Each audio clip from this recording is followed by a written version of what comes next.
불신자들은 육체적 죽음 이후에는 더 이상 삶이 없다고 주장했다. 그래서 그들이 물었다. 어떻게 죽은 자들이 모두 다시 살아날 수가 있단 말입니까? 모두 다시 살아난다고 해도 그들은 결코 함께 살 수가 없습니다. 예를 들어 우리 사이에 7 형제가 있었습니다. 장남이 결혼한 뒤에 죽었습니다. 둘째 아들이 형수와 함께 살다가 그도 죽었습니다. 셋째 아들이 역시 형수와 함께 살다가 그도 죽고 이런 순서로 막내 아들까지 형수와 살다가 그도 죽었습니다. 자, 그러면 이 모든 사람이 다시 살아난다고 하면 7 형제가 아내 한 명과 함께 어떻게 함께 살 수가 있단 말입니까? 예수는 그들에게 이렇게 대답했다. 여러분은 일부러 문제를 왜곡하거나 아니면 잠을 깨어 생명을 얻는 것이 무엇인지 모르고 있는 것입니다. 사람들은 지금 현세에 사는 동안에는 결혼을 합니다. 그러나 영원한 생명을 얻고 죽음으로부터 잠을 깨는 사람들은 결혼을 하지 않습니다. 그것은 그들이 다시는 죽지 않을 뿐만 아니라 아버지와 결합되어 있기 때문입니다. 여러분의 성서 기록을 보면 하느님께서는 나는 아브라함과 이삭과 야곱의 하느님이다 라고 말씀하셨습니다. 이것은 아브라함과 이삭과 야곱이 이미 죽어서 세상 사람들로부터 떠난 뒤에 하느님께서 하신 말씀입니다. 따라서 이것은 죽어서 세상 사람들로부터 떠난 사람들이 하느님에게는 살아있는 사람이라는 의미가 됩니다. 하느님께서 계시고 또 그분은 죽지 않으신다면 하느님과 함께 있는 사람들은 항상 살아있는 것입니다. 죽음으로부터 잠을 깬다는 것은 아버지의 뜻 안에 산다는 것입니다. 아버지에게는 시간이라는 것이 존재하지 않기 때문입니다. 따라서 아버지의 뜻을 완수하면 그분과 결합하면 사람은 시간과 죽음으로부터 떠나가는 것입니다. 아멘. 예. 톨스토이 복음서 9장 8절에 보면 그 물질주의자라고 하는 사람들이 세상과 육체를 어떻게 보느냐, 물질주의자들이니까 유물론적으로 보는 거죠. 오직 물질로만 보는 거죠. 오직 물질, 그게 유물론자라고 말할 수 있잖아요. 오직 육체로만, 오직 물질로만 세상을 본다는 거죠. 이게 그 사복음서에서는 사두가이파 사람들이 바로 물질주의자로 얘기되고 있는데, 그들이 묻죠. 육체적 죽음 이후에 더 이상 삶이 없다고 주장했다. 그래서 그들이 물었다. 어떻게 죽은 자들이 모두 다시 살 수 있단 말입니까? 모두 다시 살아난다고 해도 그들은 결코 함께 살 수가 없습니다. 그러니까 여기서 이제 물질주의자들에게 있어서의 사람이 어찌 다시 살 수 있겠습니까? 라고 하는 이 부활 사건을 뭘로 보냐면 육체적 부활로만 한정지어서 보기 때문에 다음에 질문을 하게 되는 거죠. 육체가 다시 부활한다면으로 보는 거죠. 그렇다면 우리 사이에 7 형제가 있었는데 장남이 결혼한 뒤에 죽었고 둘째 아들이 형수와 함께 살다가 죽었고 셋째 아들이 형수와 함께 살다가 또 죽었고 그런 방식으로 막내까지 해서 7 형제가 그 형수와 함께 살다 죽었습니다. 그렇다면 모두가 다시 살아난다고 할 때 7 형제가 한 아내와 함께 살 수 있겠습니까? 라는 질문이 무슨 질문인지 알죠? 왜? 육체적 부활로서 그 부활 생명을 한정 지었기 때문에 야, 그럼 다 산다 그러면 그거 한 형수가 7 남자하고 같이 살아야 되냐? 이건 뭐 물질주의자들이 유물론자들이 물을 수 있는 질문입니다. 그들은 영적 생명, 부활 생명, 그리스도의 생명, 죽지 않는 영원한 생명에 대한 깨달음이 없기 때문에 물질적 생명으로만 한정지어서 부활을 이해했기 때문에 이런 질문을 하는 거죠. 그렇다면 예수님 답변은 어떻게 답변하냐면 이렇게 얘기하죠. 여러분은 일부러 문제의 본질을 왜곡시키거나 아니면 잠을 깨어 생명을 얻는 것이 무엇인지 알지 못하고 있는 것입니다. 잠을 깬다는 말은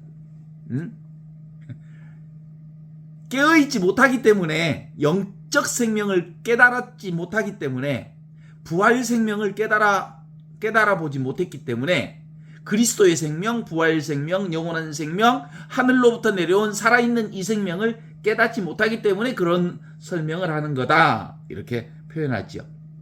이 부활 생명, 영적 생명은 어렵지 않는 생명입니다. 사실 늘 경험하는 생명이고 누구나 있는 생명이고 모두가 경험하는 생명이고 언제나 경험하는 생명이고 천지창조 이전부터 있었던 생명이고 지금도 있는 생명이고 한시도 사라지지 않는 생명이 바로 이 생명인데 이게 바로 영원하고 무한하고 절대불면의 나라는 생명을 얘기하는 거거든요. 이것의 본분, 나의 본분은 하느님의 생명이다. 나의 본분은 하느님의 생명이다. 그러기 때문에 죽을 수 없는 생명, 도무지 죽을 수 없는 생명, 사라질 수 없는 생명이기 때문에 죽고 삶이 없는 거죠. 죽음과 삶을 초월해서 늘 있는 생명이죠.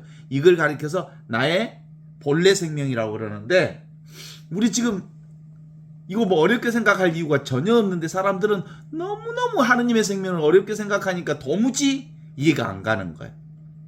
어떤 생명이에요? 보는 이대로, 듣는 이대로, 경험하는 이대로, 맛보는 이대로, 아는 이대로. 그것이 바로 부활 생명이거든요. 본분, 나의 본분이거든요. 보는 이것이 나의 본분이라고요. 그러니까 육체는 내가 아니라고요. 몸뚱아리는, 물질은 내가 아니라고요. 몸은 의식되어지는 의식되는 대상이지 몸이 몸을 경험하는 게 아니고 몸이 느껴져요? 몸이 느껴진다면 몸으로서 이 육체의 눈으로서 내 몸을 본다면 왜 자면 못 보나요? 잠을 자버리면 몸이 사라진지 모르잖아요. 그래서 몸이 몸을 느끼는 게 아니고 의식이 몸을 느끼는구나.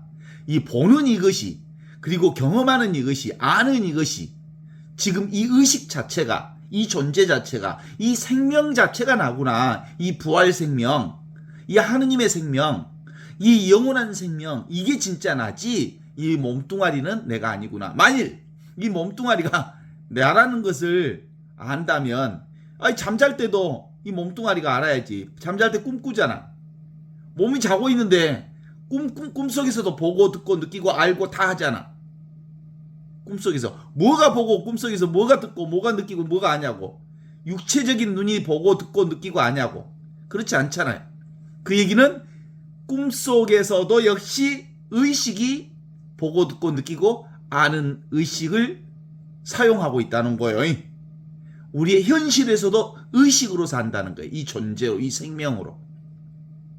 우리가 가끔 그렇게 자주 있는 일은 아니지만 가족이 돌아가셨을 때 입관식할 때 함께 들어가 보잖아.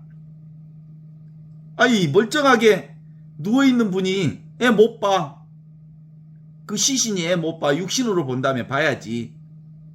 누워있는 시신이 나라면 그것이 보고 듣고 느끼고 알았다면 방금 돌아가셨으니까 눈이 그리고 피부가 다 느끼고 보고 해야 될 거 아니야. 그런데 못하잖아. 그 얘기는 말을 해도 듣지도 못하고 일어나지도 못하고 한다는 건 근본적으로 생명이 보고 듣고 느끼고 알았다는 거지. 의식이 보고 듣고 느끼고 알았다는 거지. 이 생명, 의식 이게 바로 하늘 생명이고 하늘 의식이고 순수 의식이고 청정한 의식 그 자체로 살고 있는데 그것을 가리켜서 내 살림살이라고 해. 천지창조 이전부터 있었던 살림살이, 말씀, 로고스, 이게 나의 본분, 하느님의 생명이 진짜 나의 본분이다 라고 하는 것을 예수님이 우리에게 가르쳐 주신 거죠. 그래서 사람들은 지금 현세를 사는 동안에는 결혼을 합니다.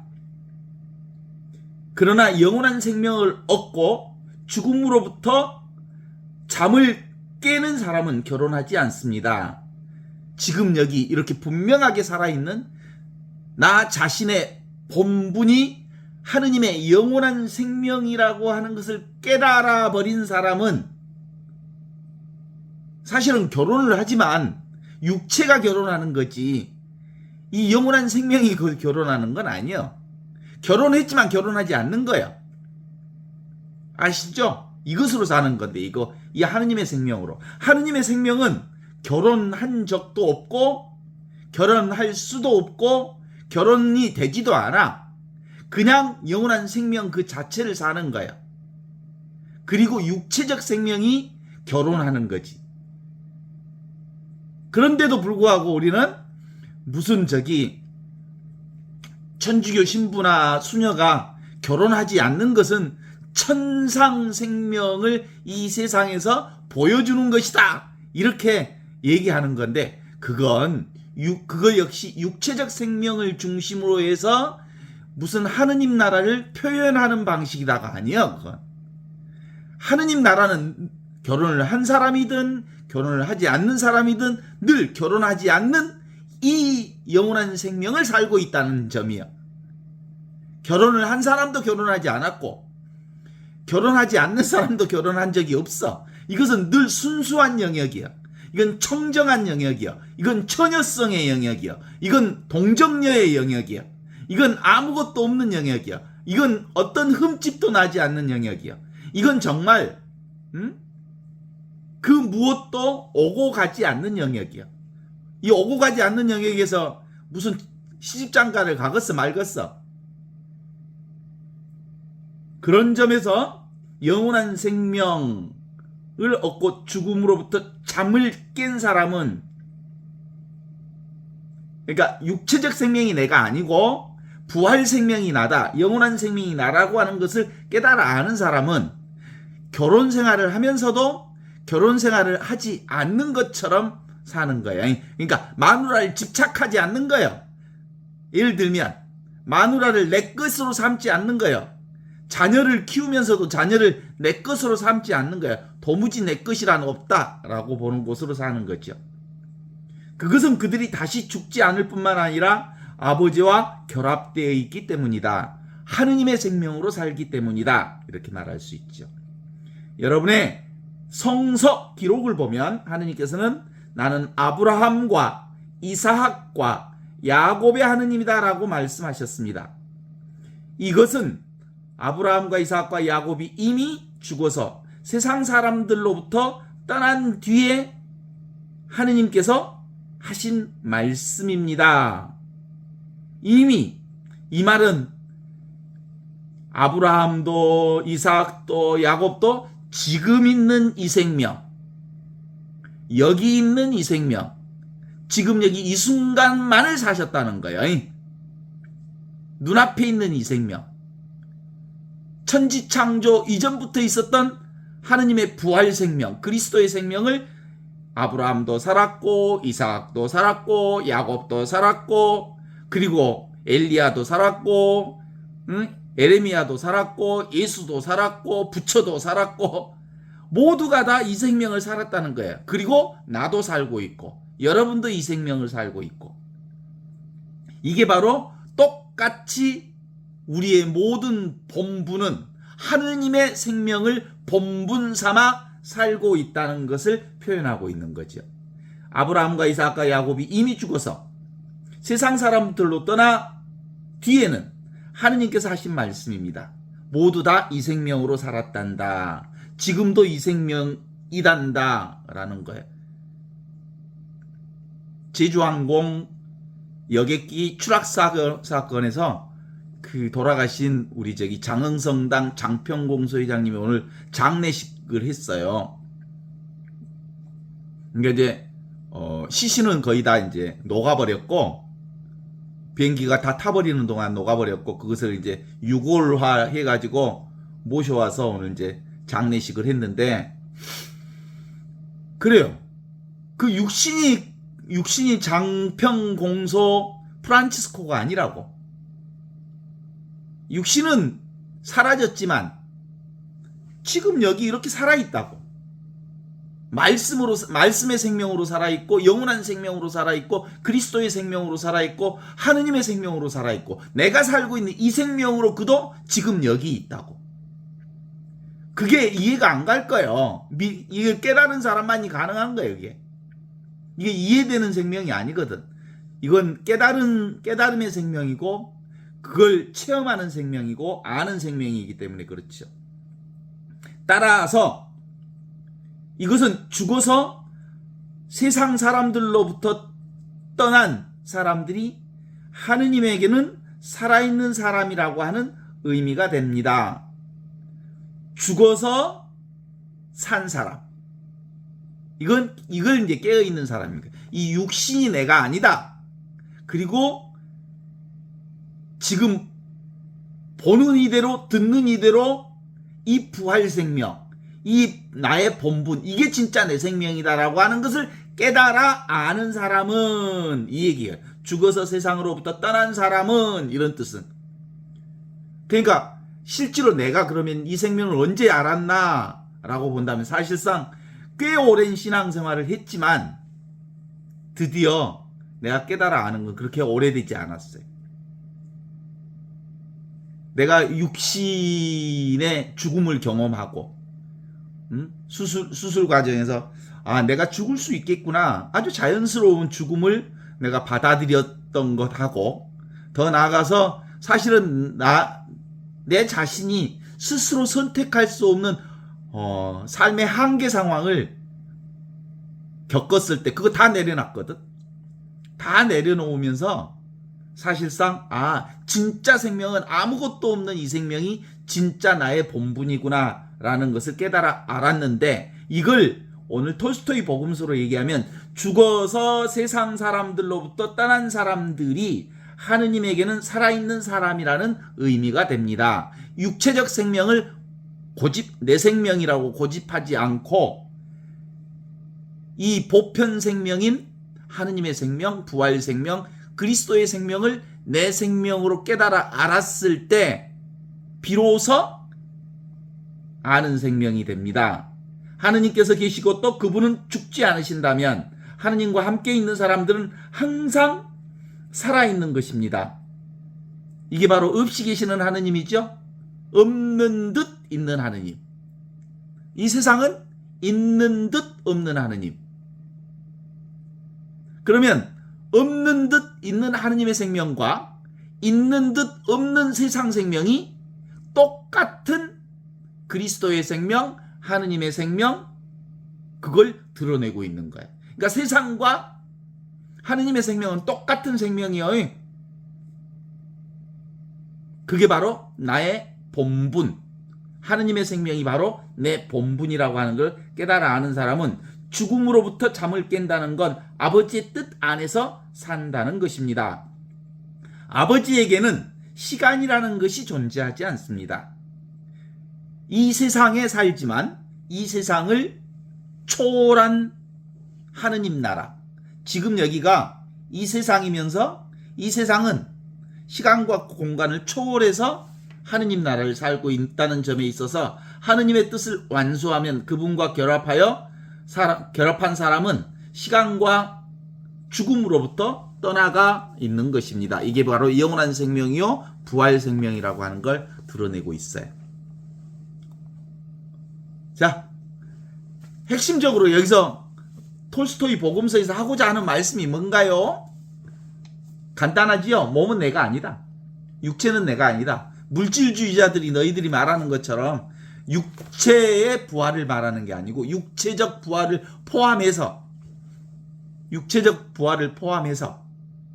영적 부활, 지금 내가 보고 있는 이 부활을 얘기하는 거다라는 걸 얘기하는 거죠. 그러니까 생명이 나고 존재가 나고 의식이 나고 나의 본분은 하느님의 생명이다.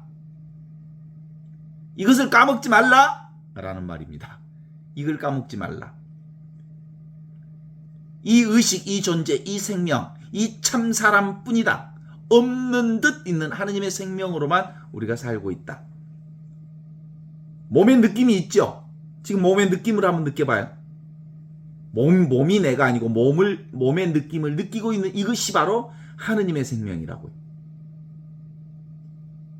보통 이제 불교에서는 어떻게 설명하냐면 색성향 미촉법이라고 하는 육경이 있고, 이 육경이라고 하는 6개의 경계는 뭘 통해서 아냐면 아니비설신의라고 하는 육근을 통해서 알게 되는데, 그 육근이 바로 식으로 육근과 육경이 만들어져서 18개를 만들어. 이 18개가 세상 전체를 드러내는 세상이라고 했고, 물질 세상 18개는 바로 의식이 만들어낸 세상이다. 이렇게 말하는 거예요.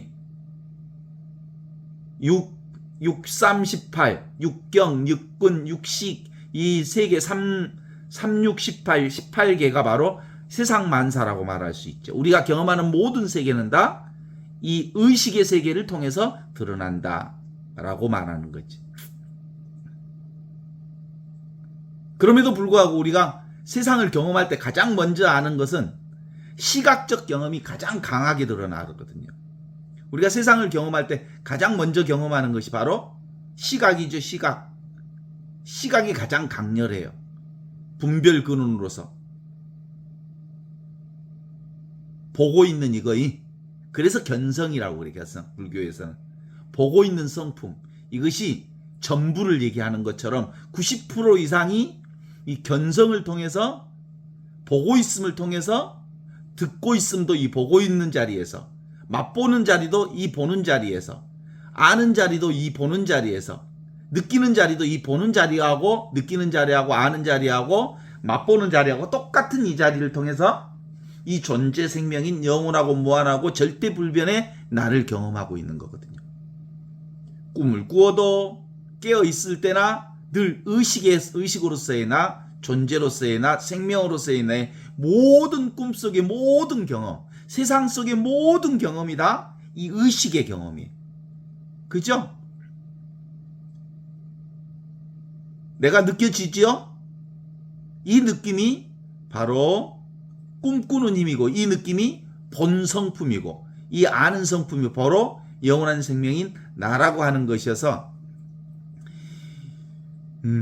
이것이 바로 천국, 지복, 은총, 그라시아, 자비로서의 나를 드러내는 것이어서, 우리는 늘 지금 모든 것을 경험하지만 경험하고 있는 이 나의 순명하고 순복하고 이 삶을 받아들이는 것, 이것이 그리스도 신앙인의 전부라고 말할 수 있죠. 예수님이 자기 마음대로 살았어요? 자기 마음대로 안 되셨잖아요. 십자가에 죽기 전에 골고타 산에서 기도하셨잖아요. 당신 죽고 싶지 않았잖아. 근데 내 뜻대로 하지 마시고 아버지 뜻대로 하소서라고 해서 육신이 원하는 대로 살지 않고 이 전체 생명이 아버지의 뜻이 원하는 대로 당신을 순종하셨다라고 말씀하죠. 부처님도 그렇게 살았어요. 사실은 자기 마음대로 못 살았어요. 이게 바로 뭘 얘기하는 거냐면 삶 그 자체를 받아들이는 것, 오지도 가지도 않는 항상 있는 이 자리에 순명하는 것, 이미 느끼고 있는 이 성품, 이미 다 되어 있는 이 성품을 다시 인식하는, 이걸 통해서 바로 영원한 생명을 깨달아 알고 부활 생명을 깨달아 아는 거라고 말할 수 있죠. 그러니까 이미 있는 이 생명을 새롭게 아는 것, 이것이 부활 생명이에요. 늘 있는 이 생명을 제대로 아는 것, 원래 있던 이 생명을 그동안 몰랐어. 그것을 불각이라 그래. 본각을 몰랐던 것을 불각이라고 그래. 근데 그 불각을 깨뜨리고 그걸 깨달아 아는 걸 시각이라고 그래. 아하, 이거구나. 그래서 내가 영원히 죽지 않는 생명이구나 라는 것을 아는 것을 구경각이라고 그래. 영원한 생명을 산다라는 점에 있어서. 어때요? 그것을 우리는 성부와 성자와 성령께서 처음과 같이 이제와 항상 영원한 생명입니다. 아버지가 아들과 똑같은 생명입니다. 이걸 성령께서 우리에게 가르쳐 주신 나의 본성품인 하느님의 본성품이라고 깨달아 알게 해 주셨습니다. 라는 거죠.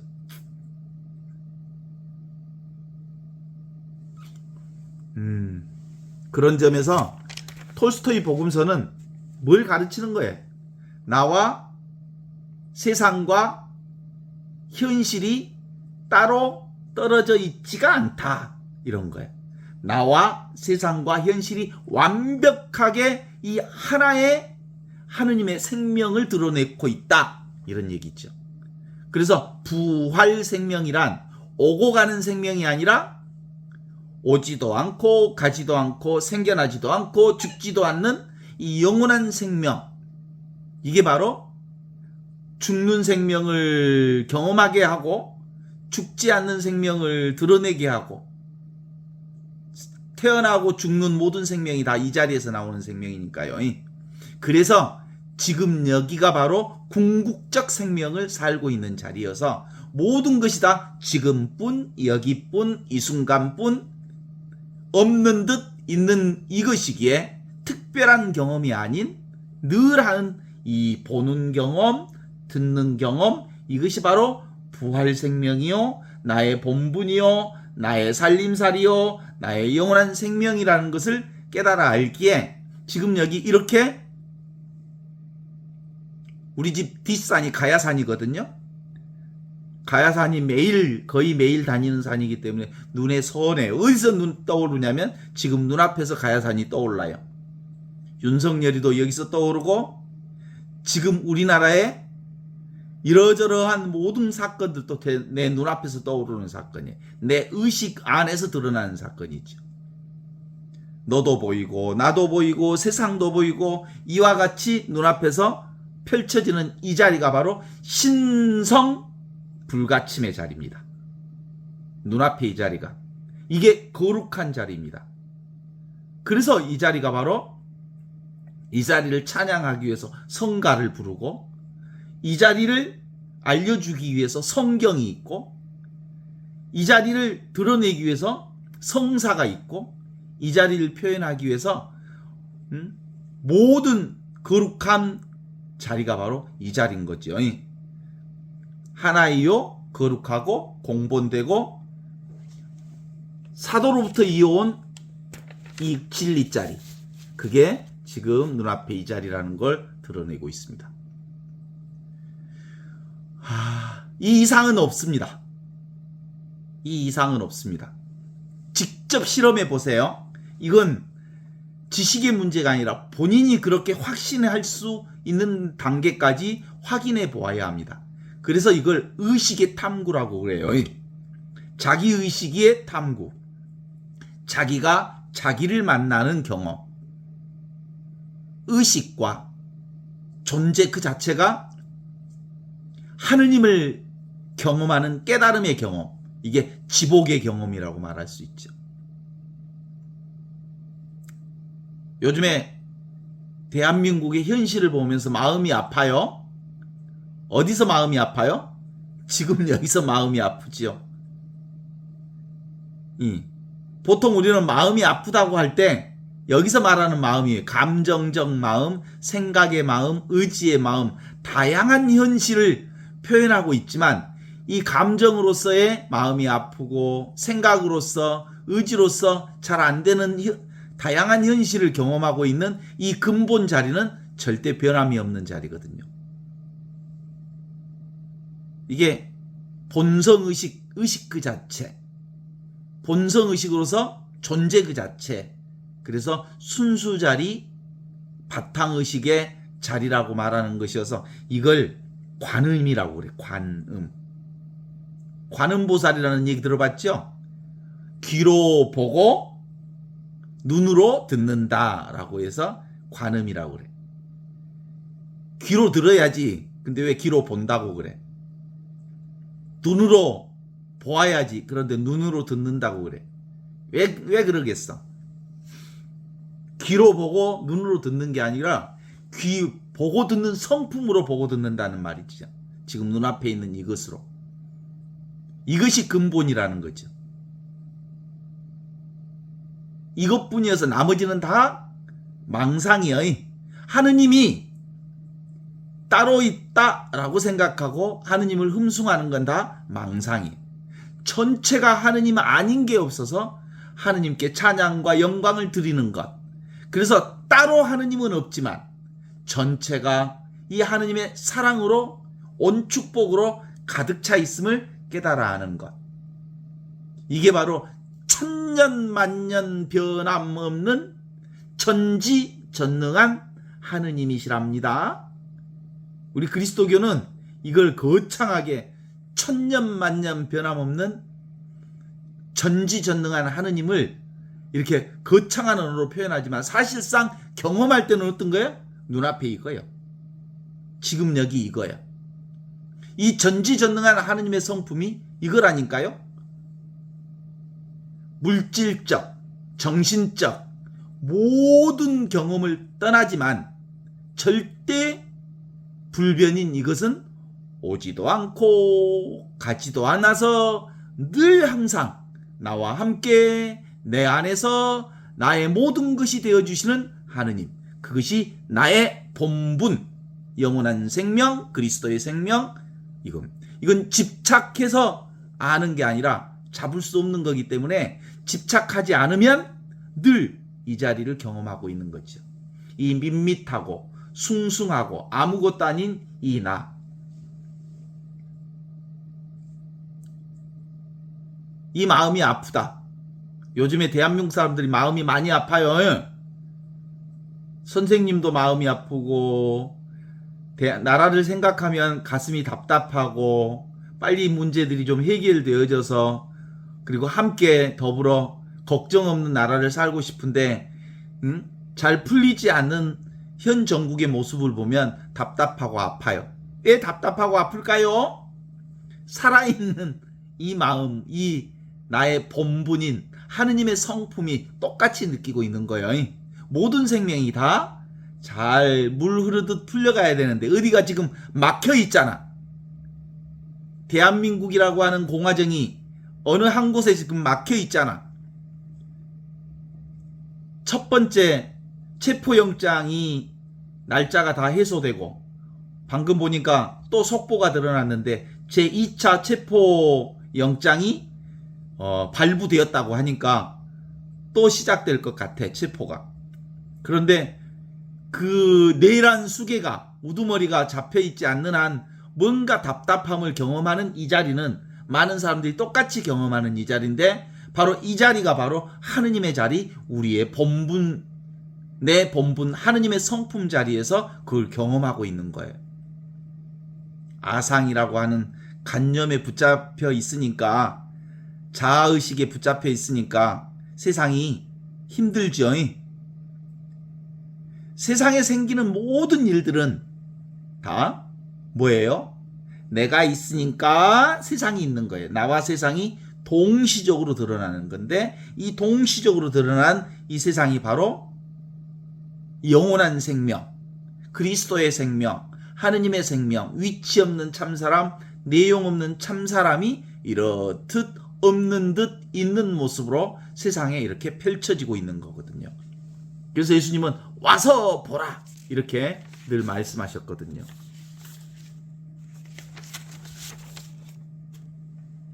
어때요? 와서 보라. 정통 신앙인들은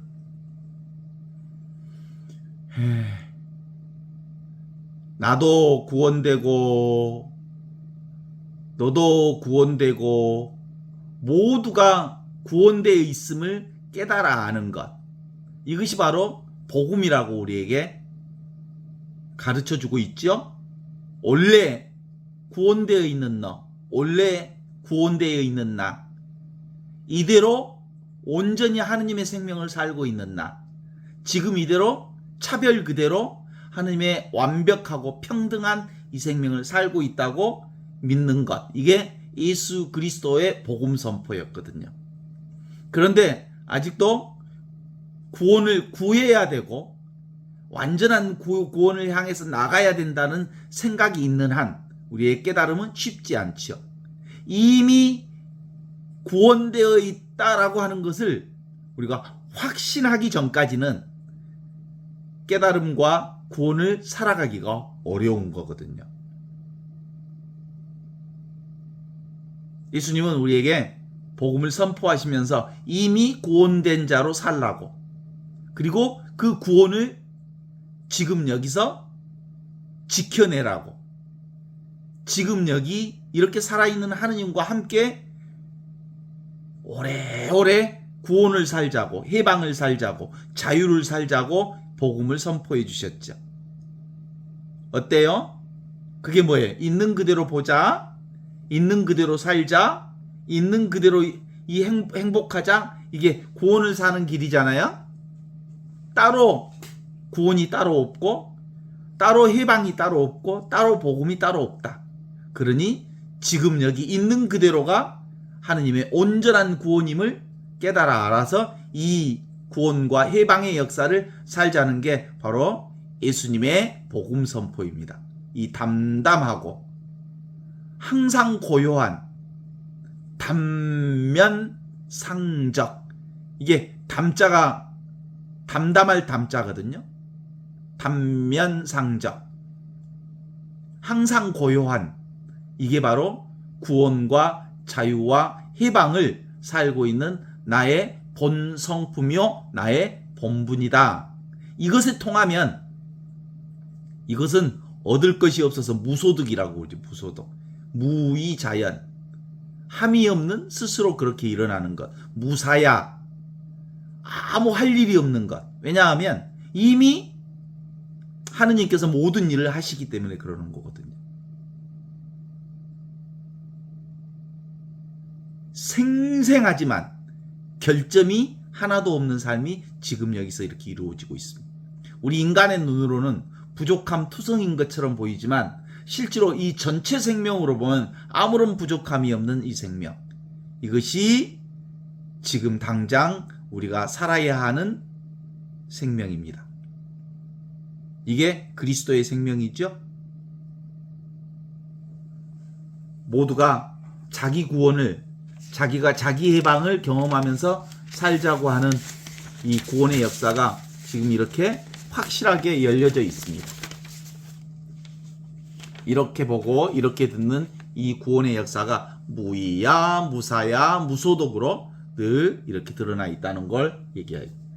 그런데도 불구하고 워낙 세상은 오직 물질, 유물론자에 가까워. 그리스도인들도 사실상 보면 유물론자에 가까워.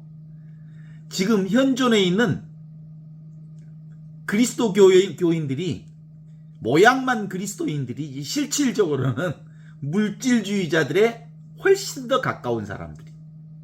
왜냐하면 지금 여기 이렇게 성성하게 살아있는 그리스도의 생명, 부활 생명, 이 나의 본분이 하느님의 본분이라는 것을 깨닫지 못한 사람들 모두 다 물질주의 오직 유물론자라고 봐도 틀리지 않아. 생각으로는 그리스도인이라고 그래. 자기들도 생각으로는 그리스도를 믿는다고 그래. 생각으로는 내가 천주교인이고 가톨릭 성당에 다닌다고 그래. 그런데 삶은 물질주의자의 방식으로 유물론자로의 삶을 살고 있다고 봐도 과언이 아니죠. 실제로 그러니까 이건 불치여상 여여부동이라고 취할 수 없는, 상으로서 취할 수 없는, 그러면서도 여여하게 이와 같이 부동, 불변의 이것이기 때문에 실제로 이걸 믿고 깨달아 아는 것이란 사실 찾지 않는 사람에게만 주어지는, 멈추어서 보는 사람만 깨달을 수 알 수 있는 은총이거든요. 이미 구원된 자기를 사는 것. 깨치면 성경이나 그리고 교리나 이게 너무나도 정확하게 다 이걸 설명하고 있다는 걸 알아요. 그런데 깨치지 못하면 아무리 공부를 열심히 해도 사실상 안 보여요. 아, 이거구나. 말로 이거구나 해봤자 소용없어요. 자기 스스로 이 지혜를, 이 선정을, 구원을, 해방을, 자유를 자기 자신을 깨달아 알 때만 알려질 수 있는 거지요. 봐봐요. 물질주의자들은 육체적 죽음 이후에 더 이상 삶이 없다고 주장했다. 그래서 그들이 이렇게 묻는다. 어떻게 죽는 자들이 모두 다시 살아날 수 있단 말입니까? 아니, 부활을 육체적 부활로 한정짓기 때문에 이런 질문을 한 거죠. 그랬더니 예수님이 쓸데없는 소리 하지 말아라. 그런 너희들 스스로가 육체가 따로 있고 육체적 세상이 따로 있다고 보는 그런 방식으로서는 도무지 그리스도의 생명을, 하늘 생명을, 나의 본분인 하느님의 생명을 깨달아 알 수 없다. 영원한 생명이란 결혼하지도 않고 결혼할 수도 없고 그러면서도 온갖 결혼을 다 경험하고 온갖 세상 삶을 다 경험하는 것이다. 이렇게 얘기를 하는 거거든요. 이 영원한 생명이 내 안에 깨달아지면 이 몸과 육체가 나라는 생각이 점점 사라집니다. 이 몸을 기반으로, 이 육체를 기반으로, 이 물질주의를 기반으로 해서 오직 물질이라고 하는 유물론자적 관점을 근거로 해서 무엇을 찾고 얻으려고 하면 점점 멀어질 수밖에 없는 게 바로 하느님의 본성이죠. 그래서 이건 사실은 진짜로 큰 믿음 중에 진짜 큰 믿음이죠.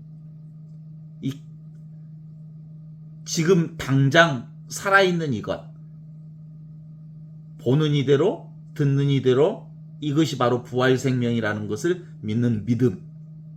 그래서 예수님은 믿어라, 보아라, 들어라, 깨달으라 이렇게 얘기하시죠. 뭘 믿어? 지금 있는 것을 믿어라. 지금 있는 것을 보아라. 지금 있는 것을 들어라. 지금 있는 것을 깨달아라. 이런 얘기거든요. 그래서 이 영원한 생명을 통해서 살리기도 하고 죽이기도 해요. 이것은 근본적으로 내가 무언가를 쥐고 있으면 그건 죽은 거예요. 죽은 걸 죽은 아들 불알 만지기 하고 똑같은 거예요. 사실은 헛것을 만지고 있는 거예요. 내려놓으면, 쥐고 있던 것을 내려놓으면 모든 것을 쥐고 있는 것과 같은 거지. 이게 바로 하느님의 신앙을 사는, 그리스도의 생명을 사는 사람의 특징이라고 볼 수 있습니다. 그래서 복음이라고 하는 것은 보지 못하는 이들에게 보게 하고, 듣지 못하는 이들을 듣게 하고, 맛보지 못하는 이를 맛보게 하고, 경험하지 못하는 이들을 경험하게 하는, 이게 바로 직지, 바로 지금 보는 이대로 듣는 이대로가 바로 하느님의 경험, 하느님의 나의 본분이라고 하는 것을 깨달아 아니까 그게 가능한 거죠. 제가 신앙생활 하면서 이게 이제 60이 넘어서니까 이게 정말 분명해져서 이것이 진리구나.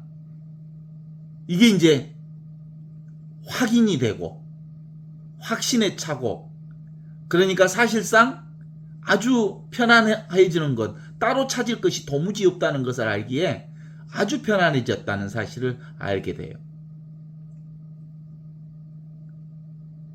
또 생각을 하면 가리워져요.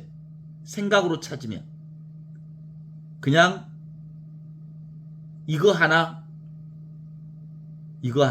수본진심 제일전진, 이 나 하나 분명하게 깨달아 알면 뭐가 같냐면 닷을 내린 것과 같이 닷을 탁 내려놨어요. 그래서 파도가 쳐도 이 배가 떠내려가지 않아요. 이게 이제 믿음 같아요, 이게.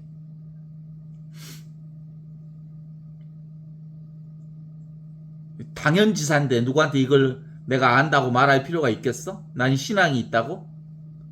너무나도 당연한 건데.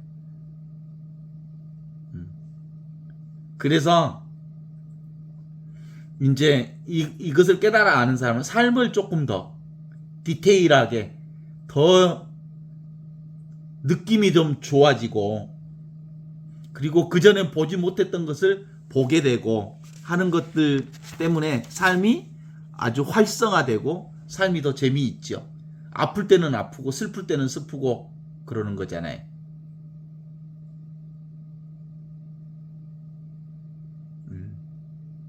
통증이 이 자리를 너무 잘한다고 해서 병원에 가서 통증이 나타났을 때 통증이 낮아지거나 그렇지는 않아요.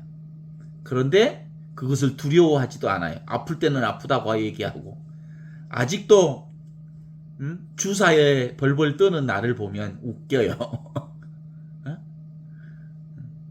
아직도 주사에 벌벌 떨고 있는 나, 그걸 너무나도 당연하게 알죠. 그렇다고 해서 또 주사만 딱 맞으면 잊어버려. 통증이 올 때는 너무나도 아프지만 통증이 사라지면 딱 잊어버려요. 그렇다고 해서 그걸 걱정하지 않아. 요즘도 화장실, 그러니까 식당에서 음식을 먹으면 보통 하루에 20번에서 30번 화장실을 가는데, 집에서 먹으면 거의 반으로 주는 것 같아. 한 15번에서 10번에서 15번 정도로 이렇게 줄어드는데, 밖에서 식사만 하면 화장실을 20, 30번을 가. 근데 밥 먹을 때 또 잊어버려. 밥 먹고 또 화장실 갈 때는 또 열심히 가지. 그래요. 이게 나의 본분이죠. 늘 이것으로 살아요. 그래서 예수님은 이렇게 얘기하시잖아요. 회개하고 이 복음을 믿어라. 이미 있는 이 복음을 믿어라. 구원이요, 자유요, 해방이요, 영원한 생명이 이미 네가 살고 있는 생명이라 라는 것을 믿어라 라고 하는 거거든요.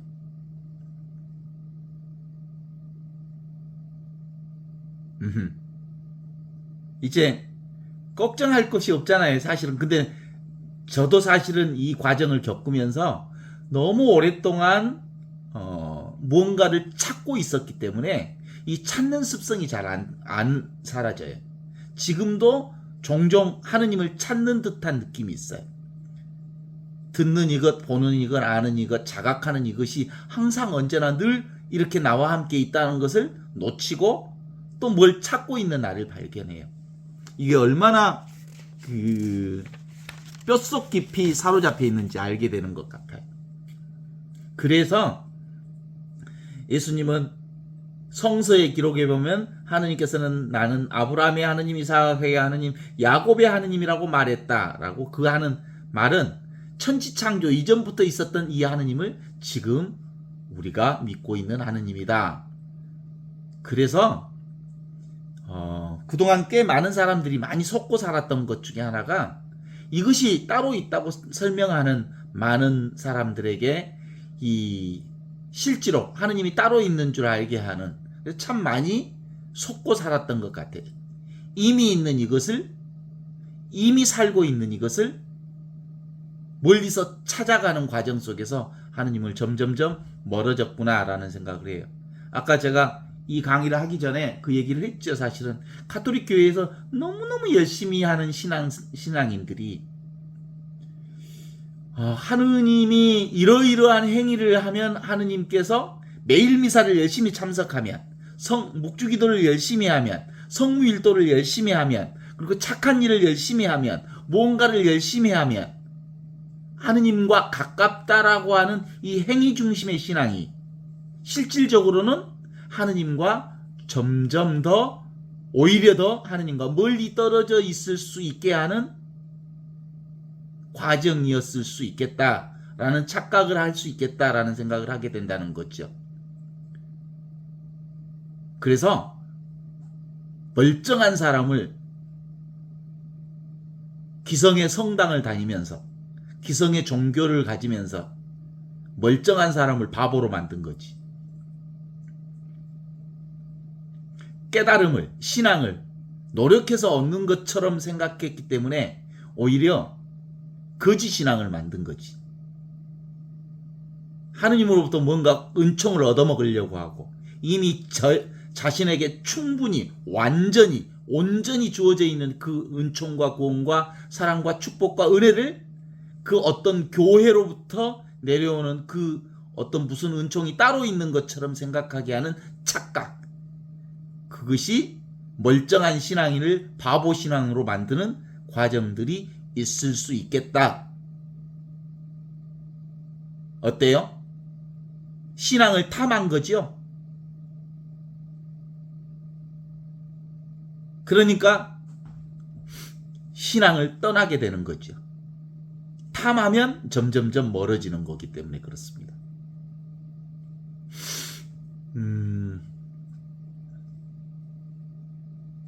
우리의 생각과 우리의 감정과 우리의 느낌은 모두 환영입니다. 꿈속에서 금송아지를 보았다 한들 그 환영이지요? 꿈속에서 로또 복권 30억짜리를 당첨됐다고 한들 다 환영이지요? 그런 것처럼 이 세상에서 내가 경험하는 모든 것들도 사실상 있는 듯 없는 환영에 불과합니다.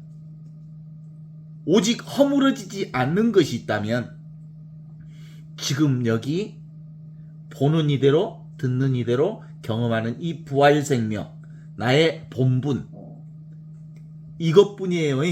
볼 뿐, 들을 뿐, 느낄 뿐 순간순간 보고 있는 이 자리야말로 허물어지지 않는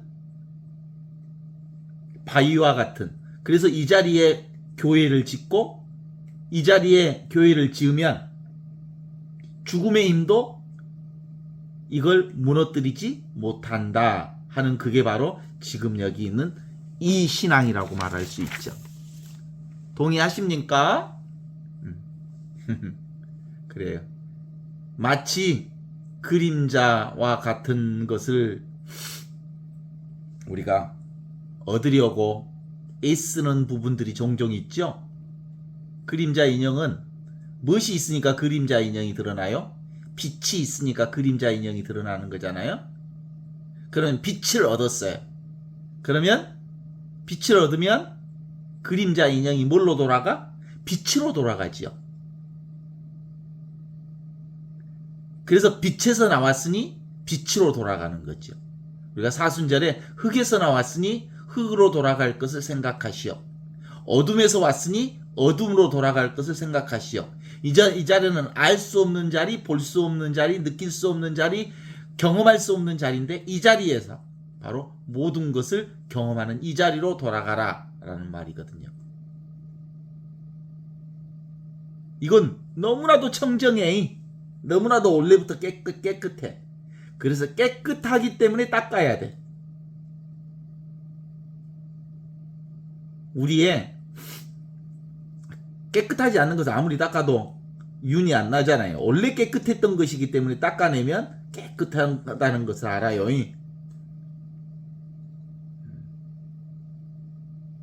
그렇습니다. 예수님의 복음은 바로 지금 여기 이것이죠. 본래 이 깨끗하다니까 우리가 이걸 매 순간 수본진심 제일정진하는 마음으로 이 자리를 깨끗하게 살아낼 때, 지금 여기를 살아낼 때 우리는 궁극적인 영원한 생명을 살 수 있다는 게 톨스토이 복음서 9장 8절 전반부의 얘기라고 볼 수 있습니다.